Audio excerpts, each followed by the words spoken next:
President Biden says the U.S. is prepared to respond to a potential Russian invasion of Ukraine. The president addressed the American people today, soon after a series of cyber attacks on websites for the Ukrainian army and major banks. Here's some of what he had to say.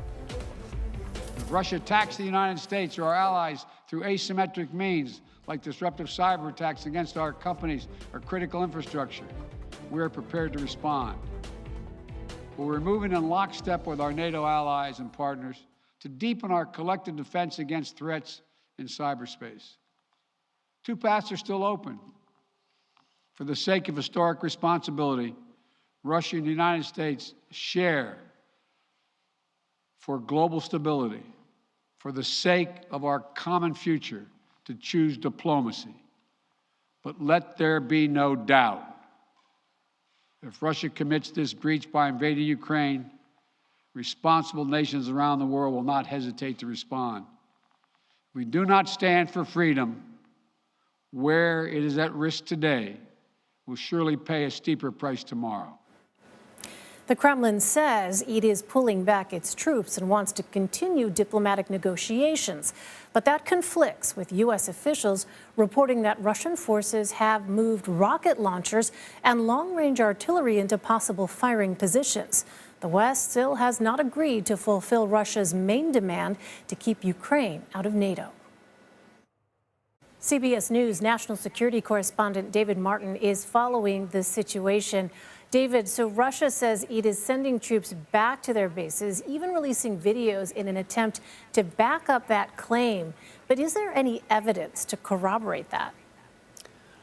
Well, U.S. intelligence, with all its satellites and communications intercepts, has not been able to find any evidence that troops that matter are going back to their bases. And that means troops that have been moved up to the what we could call the Ukraine front are somehow pulling back from the front and going back to their bases.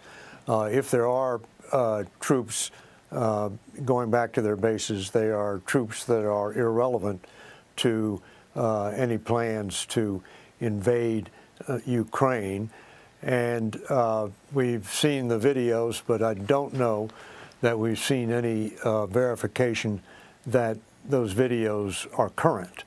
A tank on a railroad car is a tank on a railroad car, and you don't necessarily know when it was taken. But the bottom line is that the U.S. has not seen any change for the better in the disposition of Russian troops around Ukraine. And in fact, the president, when he spoke today, used a higher number than American officials have ever used before. He now puts the number of Russian troops arrayed around Ukraine at 150,000. Up until now, it had been 130,000. So it just doesn't look like anybody that matters is going home.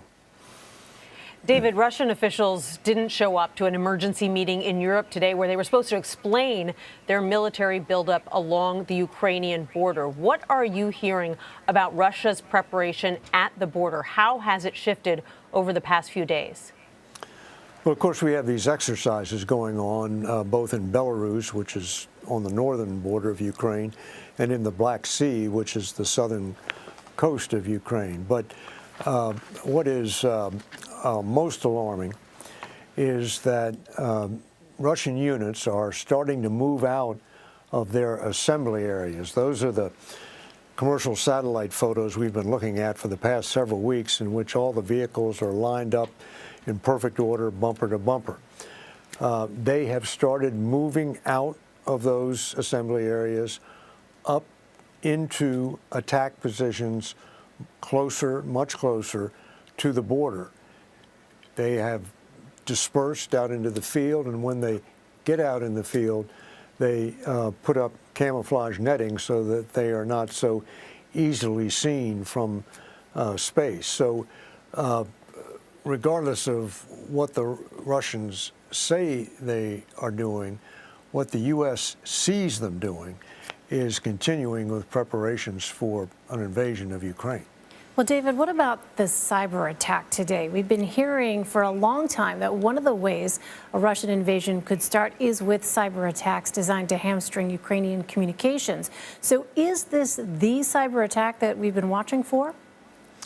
Well, this is what's called a denial of service cyber attack, in which you just flood a website with so many hits that it crashes.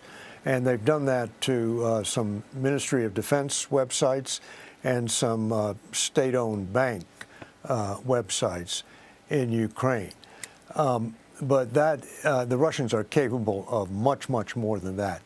They basically have the capability to shut down all digital communications in, say, the capital of Kyiv. So on the scale of what the Russians are capable of, these rank sort of as nuisance attacks. And I think if they are precursors to an invasion, they are the early precursors designed to sow confusion and maybe even panic. Because, of course, when you start taking down the websites of banks, people start to worry about their savings. But the attacks that people expect ahead of a Russian invasion would be much more severe and might well include airstrikes as well as cyber attacks. The tensions just seem to get higher every day. David Martin, thank you so much.